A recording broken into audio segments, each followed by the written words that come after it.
నమస్తే, welcome to good health. Joint pains తో బాధపడుతున్నారా? దీని నివారణకు తీసుకోవాల్సిన జాగ్రత్తలేంటి? బ్యాక్ పెయిన్ కి గల కారణాలేంటి? వీటికి ఎన్నో ట్రీట్మెంట్స్ వాడి విసిగిపోయారా? వీటికి హోమియోపతిలో ఎటువంటి చికిత్సలు అందుబాటులో ఉన్నాయో మనకు తెలియజేయడానికి మనతో పాటు స్టూడియోలో ఉన్నారు homeo care international doctor Sabitha గారు. నమస్తే మేడం. సో అసలు జాయింట్ పెయిన్స్ రావడానికి మేజర్ రిస్క్ ఫ్యాక్టర్స్ ఏంటంటారు? జాయింట్ పెయిన్స్ అనేది మనము క్లాసిఫై చేసుకుంటే కనుక 90% పేషెంట్స్ మనకి రిప్రజెంట్ చేసేది ఆస్టియోఆర్థరైటిస్తో. ఆస్టియోఆర్థరైటిస్ అనగా వెయిట్ బేరింగ్ జాయింట్లో ఎక్కువగా కనిపించే అవకాశం ఉంటుంది. 40+ ఏజ్ గ్రూప్లో ఆర్ 45+ ఏజ్ గ్రూప్లో ఎక్కువగా కనిపిస్తూ ఉంటుంది. సో ఆస్టియోఆర్థరైటిస్ అనేది ఓన్లీ సింగిల్ జాయింట్లో కూడా ఫస్ట్ కనిపించే అవకాశం ఉంటుంది. బట్ ఓవరాల్గా బోన్ డెన్సిటీ తగ్గిపోవడము, ఆస్టియోపోరోటిక్ చేంజెస్ అవ్వటం అనేది బాడీలో చేంజెస్ వచ్చినప్పుడు ఈ యొక్క వెయిట్ బేరింగ్ జాయింట్ ఏదైతే వేర్ అండ్ టేర్ ఎక్కువగా ఉంటుందో అదే జాయింట్లో మనకి జాయింట్ స్పేస్ తగ్గిపోవడము, దానివల్లనే నొప్పి మొదలవడం అనేది చూస్తుంటాం. ప్రైమరీ సిమ్టమ్ వచ్చేసి స్టిఫ్నెస్, అంటే మూమెంట్ అవుతున్నప్పుడు నార్మల్గా ఫ్లెక్సింగ్ ఎక్స్టెన్షన్ ఏదైతే ఉంటుందో మనకి జాయింట్లో అది ఇబ్బందికరంగా మారటం. సో ఫస్ట్ సిమ్టమ్ ఇదే కనిపిస్తుంది. అది ఏ జాయింట్లో అయినప్పటికీ ఎక్కువ మటుకు 90% పేషెంట్స్లో మనకు కనిపించేది నీ జాయింట్లో, అంటే మోకాళ్ళ నొప్పి అనేది చూస్తూ ఉంటాం. 40+ ఏజ్ గ్రూప్లో స్టార్టింగ్ స్టేజెస్లో ఉన్నప్పుడే ట్రీట్మెంట్ తీసుకున్నట్టయితే కనుక ఇది పూర్తిగా ఎక్స్టెండ్ అవ్వకుండా సెకండ్ స్టేజ్, థర్డ్ స్టేజ్కి వెళ్లకుండా ఉండేటట్టుగా చూసుకునే అవకాశం ఉంటుంది. అలాగే ఆస్టియోఆర్థరైటిస్ అనేది ఈ మధ్య కాలంలో మనకి షోల్డర్ జాయింట్లో కూడా కనిపిస్తూ ఉంది.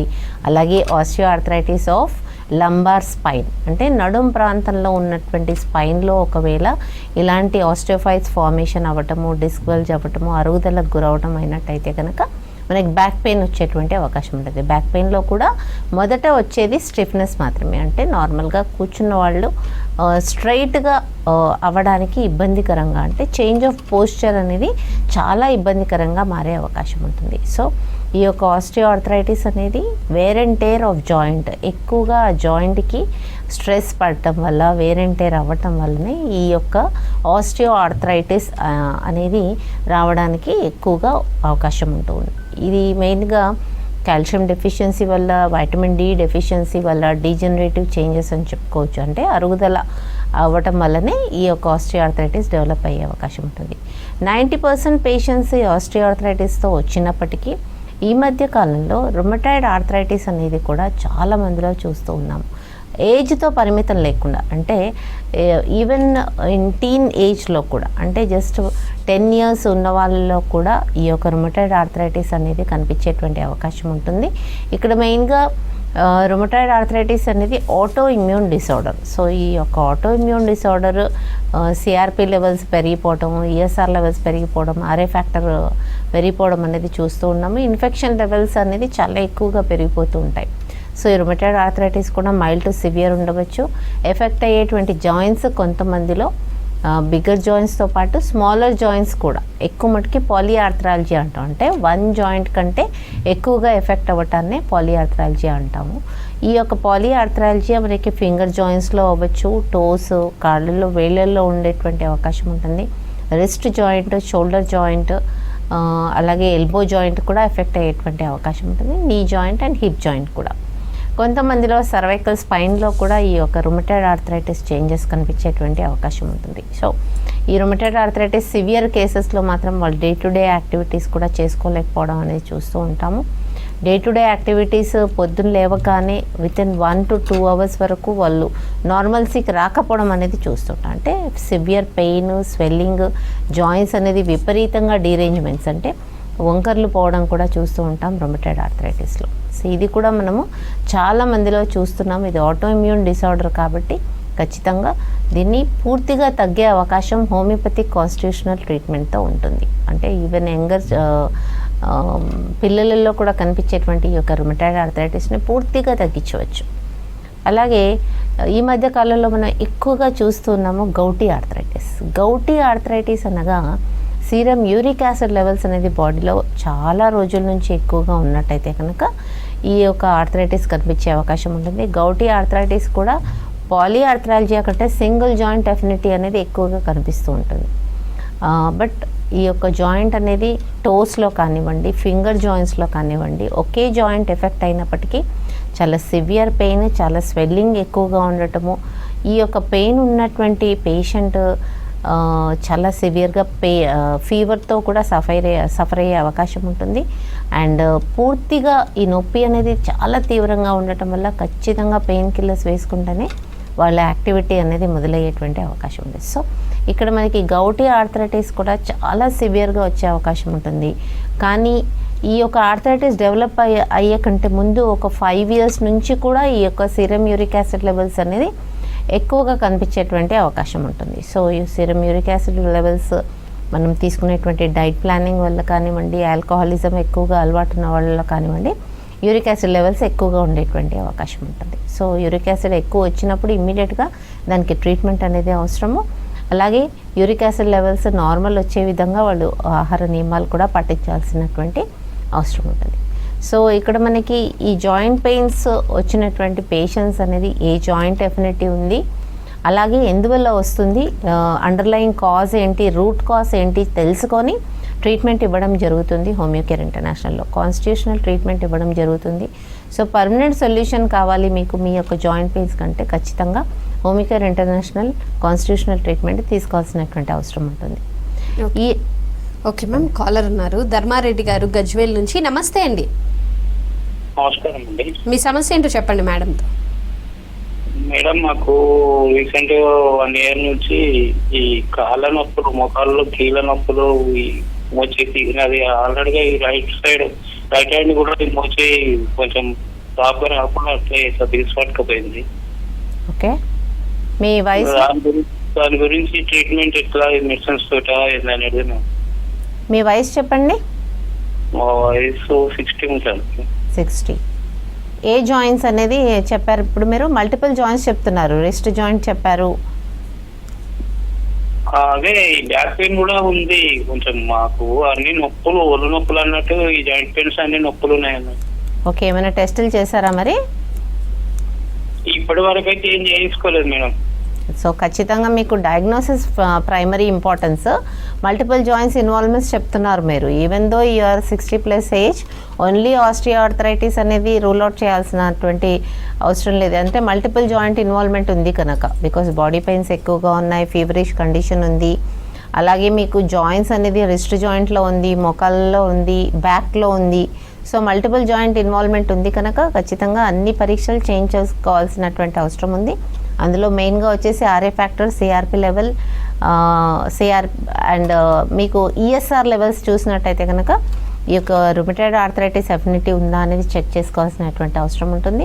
అలాగే మీరు మల్టిపుల్ జాయింట్ ఇన్వాల్వ్మెంట్ ఉంది, అలాగే ఫీవరిష్ కండిషన్ కూడా ఉంది అని చెప్తున్నారు. సో రీసెంట్ ఎఫెక్టెడ్ కండిషన్ అని చెప్పుకోవచ్చు మనము. ఇది మోకాలు నొప్పి కూడా ఉంది అంటున్నారు కనుక X ray of most effected joint, అంటే ఎక్కువ జాయింట్ ఏదైతే మనకి స్వెల్లింగ్ ఎక్కువగా ఉందో, వాపు ఎక్కువ ఉందో దాని ఎక్స్రే కూడా తీయించాల్సినటువంటి అవసరం ఉంటుంది. ఈ పరీక్షలు చేసినట్టయితే కనుక మీకు రుమటైడ్ ఆర్థరైటిస్తో పాటు ఆస్టియో ఆర్థరైటిస్ కూడా ఉందా అనేది చెక్ చేసుకొని ట్రీట్మెంట్ ఇవ్వడం జరుగుతుంది.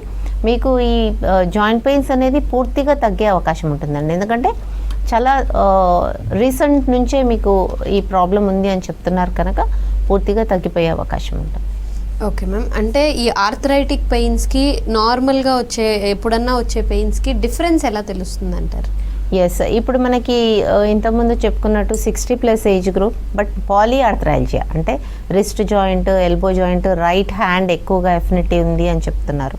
సో ఇది అక్యూట్ అయినప్పటికీ దెర్ ఈస్ క్రానిక్ ఇన్వాల్వ్మెంట్, అంటే మనకి డీజనరేషన్ కూడా ఉండి ఉండవచ్చు, అలాగే ఇన్ఫెక్షన్ కూడా ఉండి ఉండవచ్చు. సో ఇది మనకి రుమటైడ్ ఆర్థరైటిస్ కూడా సడన్గా వచ్చే అవకాశం ఉంటుంది. ఆస్టియో ఆర్థరైటిస్ కానీ వెయిట్ ఎక్కువగా ఉన్న వాళ్ళలో చాలా తొందరగా బయటపడే అవకాశం ఉంటుంది. వెరాజ్ వెయిట్ తక్కువగా ఉన్న వాళ్ళలో ఒకవేళ నీ జాయింట్లో ఉన్నట్టయితే కనుక వెయిట్ తక్కువ ఉన్న వాళ్ళలో కొంచెం పూర్తిగా 3rd stage వచ్చేదాకా కూడా వాళ్ళకి పెయిన్స్ అనేది ఎక్కువగా తెలియకపోవడం అనేది చాలా మంది పేషెంట్స్లో చూస్తున్నాం. సో కొద్దిపాటి స్టిఫ్నెస్ ఉన్నప్పుడే ఇమ్మీడియట్గా మీరు చెక్ చేసుకొని ఆ స్టిఫ్నెస్ ఎందుకు డెవలప్ అవుతుంది, కాల్షియం డెఫిషియన్సీ ఉందా, వైటమిన్ డి డెఫిషియన్సీ ఉందా అనేది చెక్ చేసుకుంటూ మీరు బోన్ డెన్సిటీ పెంచుకున్నట్టయితే కనుక ఇది సివియర్గా ఉండే చాలా ఎర్లీ స్టేజెస్లోనే ట్రీట్మెంట్ తీసుకొని పూర్తిగా నార్మల్కి తీసుకొచ్చేటువంటి అవకాశం ఉంటుంది. ఓకే మ్యామ్, మరో కాలర్ ఉన్నారు, శైలజ గారు వరంగల్ నుంచి. నమస్తే అండి. నమస్తే మేడం. మీ సమస్య ఏంటో చెప్పండి మేడంతో. మా హస్బెండ్ కి 2 years ఉంటారు మేడం. ఓకే, చెప్పండి. మా హస్బెండ్ 32 years ఉంటారండి. ఓకే, ఆయనకి లెఫ్ట్ లెగ్ మోకాల్లో యూరిక్ యాసిడ్ ఫామ్ అయింది. ఓకే, ఎక్స్రే తీసినారమ్మా? టెస్ట్లు అన్ని చేసిళ్ళు మేడం, చేసి యూరిక్ యాసిడ్ ఎక్కువ ఉన్నదని తీసిళ్ళు uric acid. Okay, 20 days medicine వాడాలన్నారు, తగ్గుతుంది అన్నారు కానీ తగ్గలే మేడం. ఓకే, మీరు హోమియోకేర్ ఇంటర్నేషనల్కి రండి. Uric acid levels, serum uric acid levels తగ్గాలమ్మా. క్రానిక్గా అవి ఎక్కువ ఉండి ఉంటాయి, అందుకే ఆ యొక్క యూరిక్ యాసిడ్ క్రిస్టల్స్ అనేది జాయింట్లలో డిపాజిట్ అవుతూ ఉంటాయి. దానివల్ల తీవ్రమైన నొప్పి, చాలా ఇబ్బందిగా ఉండేటువంటి అవకాశం ఉంటుంది. So uric acid levels, crystals form అయ్యి జాయింట్స్లో ప్లేస్ అవ్వకుండా కూడా ట్రీట్మెంట్ ఇవ్వడం జరుగుతుంది. దీనికి ఏ సర్జరీ అవసరం లేదు, సింపుల్గా మెడిసిన్స్తోనే తగ్గించే అవకాశం ఉంటుంది. Okay ma'am, and back pain రావడానికి కారణాలు ఏంటంటారు? బ్యాక్ పెయిన్ వచ్చిన వెంటనే చాలా మందిలో చూస్తూ ఉంటాం మనము. బ్యాక్ పెయిన్ అనేది మల్టిపుల్ రీజన్స్ అని చెప్పుకోవచ్చు. సో ఓన్లీ మనకి బోన్స్ ఎఫినిటీ ఉందా అంటే, లంబార్ స్పైన్లో ఒకవేళ నొప్పి వచ్చినట్టయితే కనుక, అంటే లంబార్ వర్టిబ్రేలో డీజనరేటివ్ చేంజెస్ వచ్చి మీకు నొప్పి వచ్చినట్టయితే కనుక, there will be problem with flexion. అంటే మీరు ఎక్కువసేపు కూర్చొని ఉన్నప్పుడు నొప్పి రావటము, ఎక్కువగా మీరు ప్రెషర్ వేసినప్పుడు, ట్రావెలింగ్ చేసినప్పుడు, లేదా కొంతమంది ప్రొఫెషనల్స్, సాఫ్ట్వేర్ ప్రొఫెషనల్స్ కానీ ఎనీ ప్రొఫెషనల్స్ 8 to 9 hours ఒకే ప్లేస్లో కూర్చొని వర్క్ చేయటం వల్ల కూడా నడుము నొప్పి వచ్చేటువంటి అవకాశం ఉంటుంది. అలాగే ఈ నడుము నొప్పి అనేది బోన్ ఎఫినిటీ ఉందా అంటే, జాయింట్కి సంబంధించినటువంటిదేనా లేదా ఇంకేమైనా ప్రాబ్లం ఉందా అనేది చెక్ చేసుకోవాల్సినటువంటి అవసరం ఉంటుంది. ఒకవేళ అది మేల్స్ అయినట్టయితే ఏమైనా రీనల్ క్యాల్కులై అంటే కిడ్నీలో స్టోన్స్ ఉండటం వల్ల కూడా, లేదా కిడ్నీలో ఇన్ఫెక్షన్స్ ఉండటం వల్ల కూడా నడుము నొప్పి వచ్చేటువంటి అవకాశం ఉంటుంది. సో ఇది దేనివల్ల వస్తుంది అనేది ఒక పేషెంట్ ప్రజెంట్ చేసిన దాన్ని బట్టి, వాళ్ళు చెప్పినటువంటి సిమ్టమ్స్ బట్టి ఒక ఫిజిషియన్ ఈజీగా గుర్తుపట్టగలుగుతారు.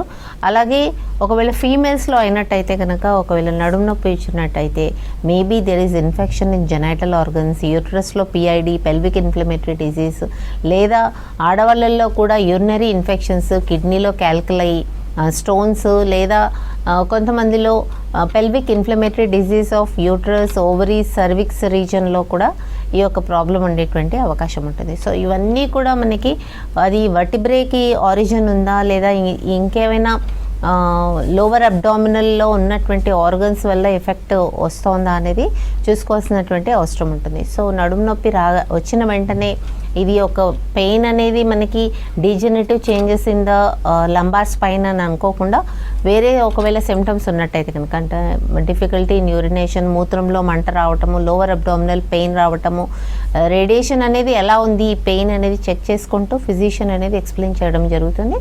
సో బ్యాక్ పెయిన్ అనేది లంబార్ వర్టిబ్రేలో డీజనరేటివ్ చేంజెస్, ఆస్టియోఆర్థరైటిస్ చేంజెస్ వల్లనే వచ్చేటువంటి అవకాశం అనేది 80 to 90% అని చెప్పుకోవచ్చు. కానీ రీనల్ క్యాల్కులై వల్ల, లేదా యూరినరీ ట్రాక్ట్ ఇన్ఫెక్షన్స్ వల్ల కూడా, అలాగే కొంతమందికి ఈవెన్ 50+ ఏజ్ గ్రూప్లో మేల్స్లో వచ్చేసి ప్రాస్టేట్ గ్రంథి అనేది పెరగటం అనేది చాలా మందిలో చూస్తుంటాం. యూజువల్లీ 50+ ఏజ్ గ్రూప్లో ప్రాస్టేట్ గ్రంథి అనేది పెరుగుతూ ఉంటుంది. సో రెసిడ్యుయల్ యూరిన్ ఎంత ఉంది అనేది చూసుకుంటూ వాళ్ళకి ట్రీట్మెంట్ ఇవ్వడం అనేది చాలా అవసరం ఉంటుంది. సో grade 1, grade 2 వరకు కూడా ప్రాస్టేట్ గ్రంథి ఒకవేళ పెరిగినట్టయితే కనుక, హోమియోపతి వైద్యంతోనే ఈ యొక్క గ్రంథిని కూడా మనము సైజ్ అనేది తగ్గించుకోవడం అనేది అవకాశం ఉన్నది. సో నడుము నొప్పి వస్తుంది అనగానే వివిధ రకాల పరీక్షలు ఒక ఫిజిషియన్ అడిగినట్టయితే కనుక, ఆ పరీక్షలు చేసినట్టయితే కనుక ఆరిజిన్ అనేది ఎక్కడ ఉంది అనేది డయాగ్నోసిస్ చేయబడుతుంది. దానికి తగ్గట్టుగానే రూట్ కాజ్ నుంచి కూడా మీకు నొప్పి ఎందువల్ల వస్తుంది, ఆ యొక్క కాజ్ని మనం ట్రీట్మెంట్ చేస్తాం కనుక ఇది పూర్తిగా తగ్గే అవకాశం ఉంటుంది. అండ్ ఈ పెయిన్స్ అనేవి ఒక జెండర్ మీద స్పెసిఫిక్గా ఇంపాక్ట్ చూపించే అవకాశం ఉందంటారు? జెండర్ మీద అంటే మనకి కాల్షియం డెఫిషియన్సీ అనేది మనకు మెనోపాజల్ ఏజ్లో ఫీమేల్స్లో ఎక్కువగా కనిపించే అవకాశం ఉంటుంది.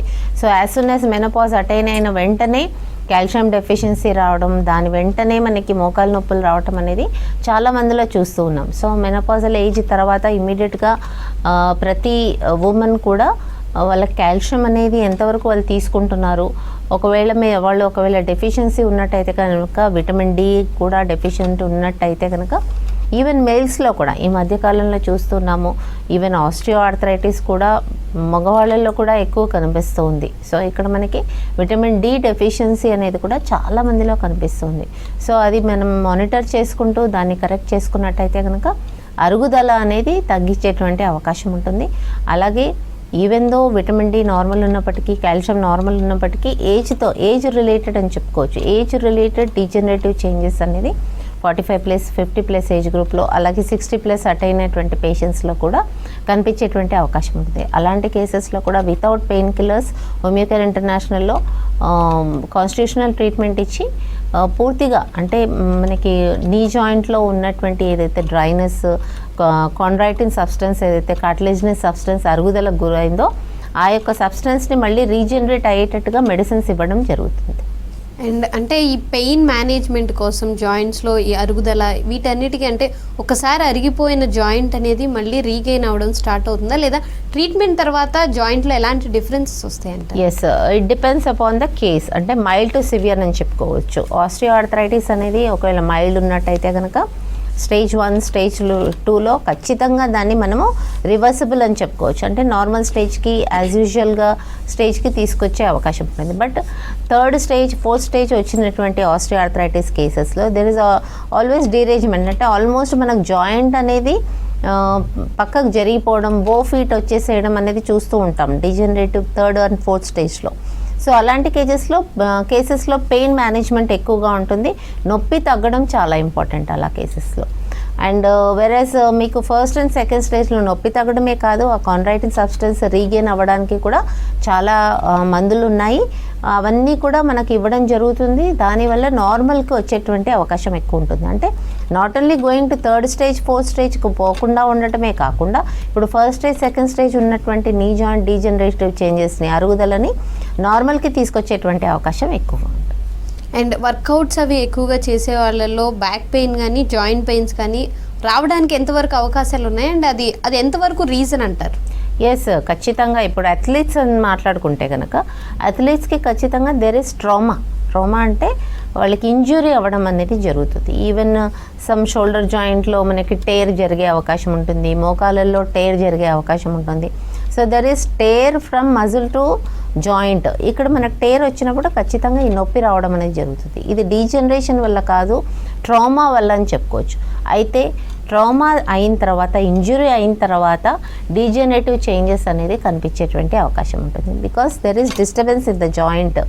ఆల్రెడీ డీజనరేషన్ ఉంటుంది, ఆల్రెడీ బోన్లో డెన్సిటీ తక్కువ ఉంటుంది. సో ఎప్పుడైతే దెబ్బ తగులుతుందో అది మనకి ఎక్కువగా కనిపించేటువంటి అవకాశం ఉంటుంది. ఆల్రెడీ ఉన్నటువంటి డీజనరేటివ్ జాయింట్లో టేర్ కానీ ఇలాంటివి ఏమైనా అయినట్టయితే కనుక తీవ్రంగా ఆ యొక్క జాయింట్ అనేది డీరేజ్మెంట్ అయ్యే అవకాశం ఉంటుంది. దానివల్ల కూడా తీవ్రమైన నొప్పితో బాధపడుతూ ఉండే అవకాశం ఉంటుంది. సో టేర్కి కూడా మనకి హోమియోపతిలో వితౌట్ ఎనీ సర్జరీ హోమియోపతి మెడిసిన్స్తోనే ఈ యొక్క నొప్పి తగ్గించేటువంటి అవకాశం ఉంటుంది, పూర్తిగా తగ్గే అవకాశం ఉంటుంది. అలాగే డీజనరేటివ్ చేంజెస్ వల్ల వచ్చినటువంటి చేంజెస్లో కొంతమందికి even though there is no tear, ఆ యొక్క జాయింట్ స్పేస్లో ఉన్నటువంటి కాండ్రైటిన్ సబ్స్టెన్స్ అనేది తీవ్రంగా తగ్గిపోవడం వల్ల సడన్గా వాళ్ళు పడడం వల్ల కానివ్వండి, స్లిప్ అయినప్పుడు కానివ్వండి, మోకాళ్ళలో దెబ్బ తగిలినప్పుడు కానివ్వండి, ఈ యొక్క పెయిన్ అనేది ఇంకా ఎక్కువగా తీవ్రం అయ్యే అవకాశం ఉంటుంది. సో అలాంటి పెయిన్స్ని కూడా చక్కగా homeopathy medicines without any side effects తగ్గించేటువంటి అవకాశం ఉంటుంది. ఈవెన్ కొంతమందిలో ఆస్టియో ఆర్థరైటిస్తో పాటు సెరోనెగటివ్ ఆర్థరైటిస్ అని చెప్పుకోవచ్చు. అంటే మోకాళ్ళల్లో కానీ స్వెల్లింగ్తో పాటు నొప్పి వచ్చేటువంటి అవకాశం ఉంటుంది. ఇలాంటి కేసెస్లో కూడా ఆర్ఏ ఫ్యాక్టర్ నెగిటివ్ వచ్చినప్పటికీ దెర్ ఈజ్ అంటే ఇక్కడ వాపుతో గురైనటువంటి పెయిన్ అనేది మనం మోకాళ్ళల్లో చూస్తుంటాం. అలాంటి కేసెస్ని కూడా మా ట్రీట్మెంట్తో without any steroids, without any pain killers చక్కగా మన మెడిసిన్స్తోనే పూర్తిగా తగ్గించినటువంటి కేసెస్ చాలా ఉన్నాయి. 100% అని చెప్పుకోవచ్చు. అంటే మోకాళ్ళలో వాపుతో తీవ్రమైన నొప్పితో బాధపడుతున్నటువంటి కేసెస్లో మన మెడిసిన్స్తోనే హోమియోపతి కాన్స్టిట్యూషనల్ ట్రీట్మెంట్తోనే పూర్తిగా తగ్గినటువంటి కేసెస్ ఉన్నాయి. అండ్ అంటే డయాబెటీస్, బ్లడ్ ప్రెషర్ లాంటి కండిషన్, హైపర్ టెన్షన్ ఉన్న వాళ్ళల్లో ఇలా జాయింట్ పెయిన్స్, బ్యాక్ పెయిన్ రావడానికి అవకాశాలు ఎక్కువ ఉండే ఛాన్స్ ఉందంటారు? ఎస్, ఖచ్చితంగా డయాబెటీస్ ఉన్న వాళ్ళలో డయాబెటిక్ ఆర్థ్రోపతి అని చెప్పుకోవచ్చు. అంటే ఎప్పుడైతే డయాబెటీస్ అన్కంట్రోల్డ్ ఉన్నట్టయితే కనుక ఈ యొక్క ఇన్ఫెక్షన్ లెవెల్స్ అనేది జాయింట్స్లో కూడా అక్యుములేట్ అయ్యేటువంటి అవకాశం ఉంటుంది. సో దీన్నే డయాబెటిక్ ఆర్థ్రోపతి అంటూ ఉంటాము. సో జాయింట్ పెయిన్స్ వచ్చే అవకాశం ఉంటుంది, స్టిఫ్నెస్ వచ్చే అవకాశం ఉంటుంది. డయాబెటీస్తో బాధపడే యూజువలీ షోల్డర్ స్టిఫ్నెస్ అనేది మనకు వెరీ కామన్గా కనిపిస్తుంటుంది. నాట్ ఓన్లీ షోల్డర్ స్టిఫ్నెస్, వాళ్ళకి డిఫరెంట్ టైప్స్ ఆఫ్ జాయింట్స్లో కూడా ఈ యొక్క మొబిలిటీ అనేది తగ్గిపోవడం అనేది చూస్తూ ఉంటాం. సో డయాబెటీస్ని కూడా కంట్రోల్ పెట్టుకోవడం అనేది చాలా అవసరము. HbA1cని మానిటర్ చేసుకోవటము, ఎవ్రీ 3 months మానిటర్ చేసుకుంటూ దాన్ని నార్మల్కి తీసుకురావాల్సినటువంటి అవసరం ఎంతైనా ఉంది. అండ్ ఎక్కువగా జనరల్గా జాయింట్ పెయిన్స్ అనేవి ఏజ్ ఫ్యాక్టర్ వల్లే వస్తుంటాయి అంటారు. కాబట్టి ఖచ్చితంగా అంటే ఒక ఏజ్ వచ్చిన తర్వాత జాయింట్ పెయిన్స్ అనేవి 100% వస్తాయంటారా, లేదంటే ఏమైనా జాగ్రత్తలు తీసుకోవడం వల్ల అసలు రాకుండా కంప్లీట్గా ప్రివెంట్ చేయొచ్చు? Yes, good question. ఖచ్చితంగా రావడం అనేది ఉండదు. యూజువలీ 40+, 50+ ఏజ్ గ్రూప్లో ఏజ్ రిలేటెడ్ డీజనరేటివ్ చేంజెస్ అనేది అందరికీ కనిపించవు.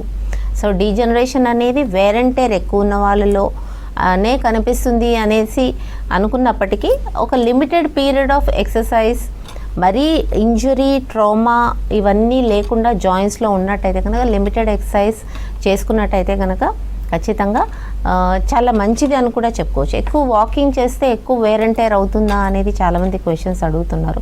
నో, వేర్ అండ్ టేర్ అనేది యూజువలీ బియాండ్ అవర్ లిమిట్. అంటే ఒక పర్సన్కి ఒక హ్యాబిచుయేషన్ వల్ల ఒక లిమిట్ అనేది ఉంటుంది. ఆ లిమిట్లో ఒకవేళ రెగ్యులర్గా చేసినట్టయితే కనుక కెపాసిటీ పెంచుకోవచ్చు. అలా చేసినప్పుడు వేర్ అండ్ టేర్ ఎక్కువగా అవ్వకుండా ఉండేటువంటి అవకాశం ఉంటుంది. సో రెగ్యులర్ ఎక్సర్సైజ్ అనేది చాలా అవసరం. ఈవెన్ జాయింట్లో కూడా బ్లడ్ సర్క్యులేషన్ పెరగాలి, ఖచ్చితంగా దానికి మూమెంట్స్ అనేది ఇవ్వటం కూడా చాలా అవసరం. సో సెడెంటరీ లైఫ్ స్టైల్ ఉన్న వాళ్ళలో కూడా ఈ యొక్క స్టిఫ్నెస్ పెరగడం అనేది ఎక్కువగా కనిపిస్తూ ఉంటుంది. సో ఎనీ జాయింట్కి ఖచ్చితంగా అన్ని మూమెంట్స్ అనేది ఇస్తూనే మనం డీజనరేషన్ ఎక్కువ ఉన్నప్పటికీ, అంటే నడుములో కూడా లంబార్ స్పాండిలోసిస్లో కూడా డీజనరేషన్ ఉన్నప్పటికీ దానికి కావాల్సినటువంటి మూమెంట్స్ ఇస్తూ ఉంటేనే ఆ నొప్పి అనేది తగ్గడం అనేది జరుగుతుంటుంది. సో చాలా రోజుల నుంచి స్పాజమ్ డెవలప్ అయింది, చాలా రోజుల నుంచి సెడెంటరీ లైఫ్ స్టైల్ వల్ల ఆ యొక్క జాయింట్ అనేది పూర్తిగా స్టిఫ్నెస్ డెవలప్ అయింది. మనం స్టీనోసిస్ అంటూ ఉంటాం లంబార్ స్పైన్లో, స్టీనోసిస్ డెవలప్ అయిపోయింది. ఖచ్చితంగా దానికి రెస్ట్ ఇస్తూ ఆ యొక్క పెయిన్ని తగ్గించుకుంటూ ట్రీట్మెంట్ ఇవ్వడం జరుగుతుంది. బట్ వన్స్ పెయిన్ తగ్గిన తర్వాత, స్పాజమ్ తగ్గిన తర్వాత ఎక్సర్సైజ్తో ఆ ఫ్లెక్సిబిలిటీ పెంచడం ఆ జాయింట్లో అనేది చాలా ఇంపార్టెంట్. ఇక్కడ మనకి ఎక్సర్సైజ్తో కానీ లేదా ఏజ్తో కానీ డీజనరేషన్ కాదు, మేబీ సమ్ అదర్ రీజన్స్, అంటే wear and tear and there is bone density తగ్గిపోవటము, అలాగే కాల్షియం డెఫిషియన్సీ ఉండటము, ఇవన్నీ చూసుకున్నట్టయితే కనుక కొంతమంది ఫ్యామిలీ టెండెన్సీ. సో ఇవన్నీ చూసుకుంటే ఒకవేళ ఇది అవాయిడ్ చేసినట్టయితే కనుక, అంటే కాల్షియం డెఫిషియెంట్ లేకుండా ఉన్నట్టయితే, విటమిన్ డి సప్లిమెంటేషన్ సరిగ్గా తీసుకున్నట్టయితే కనుక బోన్ డీజనరేషన్ అనేది ఖచ్చితంగా ఉండకపోవచ్చు. ఓకే మ్యామ్, మరో కాలర్ ఉన్నారు, యాదయ్య గారు షాద్ నగర్ నుంచి. నమస్తే అండి. మేడం, మీ ప్రాబ్లం చెప్పండి మేడంతో. మీ టీవీ వాల్యూమ్ తగ్గించి ఫోన్ లో మాట్లాడండి. ఒక 10-20 రోజులు అవుతుంది షుగర్ టెస్ట్ చేయించుకుంటే షుగర్ వచ్చింది. ఓకే, షుగర్ టెస్ట్ లా షుగర్ వెళ్ళింది. ఓకే, ఎంత వచ్చిందండి? ఫాస్టింగ్, పోస్ట్ లంచ్ ఎంత ఉంది? మీ టీవీ వాల్యూమ్ తగ్గించి ఫోన్ లో మాట్లాడరా? మేడం, ఆ టీవీ సౌండ్ తుట్టి చేసిన మేడం. ఓకే, ఫోన్ లో మాట్లాడండి, వినిపిస్తుంది క్లారిటీగా మాట్లాడండి. అయితే 220 వచ్చింది మేడం. లాస్ట్ తినకుండా టెస్ట్ చేయించుకుంటే ఉదయం. 220 అంటే చాలా ఎక్కువ. ఇమీడియట్గా మెడికేషన్ స్టార్ట్ చేయాలి. ఓకే, HbA1c కూడా చెక్ చేసుకోండి, మెడికేషన్ కూడా స్టార్ట్ చేయాల్సినటువంటి అవసరం ఎంతైనా ఉంది. ఫాస్టింగ్లో 220 వచ్చింది అని అంటే మెడికేషన్ స్టార్ట్ చేయాలి. అలాగే మీరు రోజువారీ తీసుకునే ఫుడ్లో కూడా చేంజెస్ తీసుకొచ్చుకోవాలి కంపల్సరీ. ఇది ఎక్సర్సైజ్ కూడా స్టార్ట్ చేసుకోవాలి. అలాగే షుగర్ లెవెల్స్ కంట్రోల్ అవ్వడానికి మెడికేషన్స్ కూడా వాడాల్సిన అవసరం ఉంటుంది. సో ఫస్ట్ డిటెక్టెడ్ అయితే కనుక హోమికేర్ ఇంటర్నేషనల్కి రండి, పూర్తిగా డయాబెటీస్ని కంట్రోల్ చేసే అవకాశం ఉంటుంది. ఓకే మ్యామ్, అండ్ రీసెంట్ టైమ్స్లో రొమటాయిడ్ ఆర్థరైటిస్ లాంటి ఆటో ఇమ్యూన్ డిజార్డర్స్ కూడా ఎక్కువగా వస్తున్నాయి అంటున్నారు. కాబట్టి ఆటో ఇమ్యూన్ అంటే ఏంటి, అసలు ఎందుకు వస్తున్నాయి అంటారు? ఎస్, రుమటాయిడ్ ఆర్థరైటిస్ అనేది మన ఇమ్యూన్ సిస్టంలో మనకు ఉన్నటువంటి జాయింట్స్లో ఇన్ఫెక్షన్ కానివ్వండి, బ్లడ్లో ఇన్ఫెక్షన్కి కానివ్వండి ఎక్కువగా రెస్పాండ్ అవ్వడం అని చెప్పుకోవచ్చు. అంటే మన ఇమ్యూన్ సిస్టమ్ మన టిష్యూసే డేంజరస్ అని ఫీల్ అవుతూ అవి ఎక్కువగా రియాక్ట్ అవ్వడం అనేది జరుగుతూ ఉంటుంది. దిస్ ఈజ్ ఆటో ఇమ్యూన్ డిజీజెస్లో అన్నిట్లో కూడా ఇలాగే ఉంటుంది. సో ఇక్కడ మనకి ఏంటంటే ఆటో ఇమ్యూన్ డిసార్డర్స్ అనేది కొంతమందికి మైల్డ్గా ఉండవచ్చు, కొంతమందికి సివియర్గా ఉండేటువంటి అవకాశం ఉంటుంది. ఈ యొక్క ఆటో ఇమ్యూన్ డిజీజ్ని తగ్గించుకోవడానికి చక్కగా హోమియోపతిలో కాన్స్టిట్యూషనల్ ట్రీట్మెంట్ తీసుకున్నట్టయితే కనుక ఆర్ఏ ఫ్యాక్టర్స్ కానివ్వండి, ఈఎస్ఆర్ లెవెల్స్ కానివ్వండి గ్రాడ్యువల్గా తగ్గించడం అనేది జరుగుతూ ఉంటుంది. సో రుమటాయిడ్ ఆర్థరైటిస్ అనేది ఏజ్తో పరిమితం లేకుండా ఈవెన్ మీకు యంగర్ ఏజ్ గ్రూప్స్లో కనిపించవచ్చు, అలాగే 60+, 70+ ఏజ్ గ్రూప్స్లో కూడా ఫస్ట్ టైం డిటెక్ట్ అయ్యేటువంటి అవకాశం ఉంటుంది. సో ఇక్కడ మనకి రుమటాయిడ్ ఆర్థరైటిస్ రావడానికి మెయిన్గా కారణాల కంటే కూడా అది ఎఫెక్ట్ అయినప్పుడు ఇమీడియట్గా ట్రీట్మెంట్ తీసుకోవడం అనేది చాలా ఇంపార్టెంట్. ఎప్పుడైతే ఇన్ఫెక్షన్ లెవెల్స్ పెరుగుతాయో మల్టీ ఆర్గన్ ఇన్వాల్వ్మెంట్ ఉండేటువంటి అవకాశం ఉంటుంది. అంటే ఇన్ఫెక్షన్ లెవెల్స్, ఈఎస్ఆర్ లెవెల్స్ ఎక్కువ ఉన్నప్పుడు ఈ యొక్క ఇన్ఫెక్షన్ అనేది హార్ట్కి కూడా ఎఫెక్ట్ అయ్యేటువంటి అవకాశం ఉంటుంది, న్యూరోపతి కూడా డెవలప్ అయ్యే అవకాశం ఉంటుంది. సో ఇన్ఫెక్షన్ లెవెల్స్ని కంట్రోల్ చేసుకోవడం అనేది చాలా ఇంపార్టెంట్. అలాగే రుమటాయిడ్ ఆర్థరైటిస్ని పూర్తిగా తగ్గించే అవకాశం కూడా కాన్స్టిట్యూషనల్ హోమియోపతిక్ ట్రీట్మెంట్తో సాధ్యమవుతుంది. Right, thank you so much Savitha garu. ఇది వాళ్ళ good health. Stay tune to V6 news.